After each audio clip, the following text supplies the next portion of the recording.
وفي الأبدية يا ربي أتمنى أكون معاك.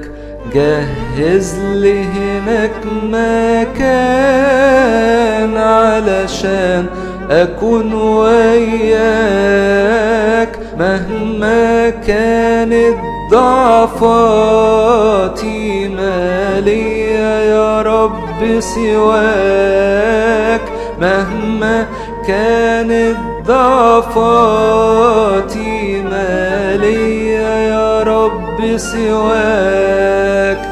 انت تستر عليا وتفرحني برؤياك، انت تستر عليا وتفرحني برؤياك.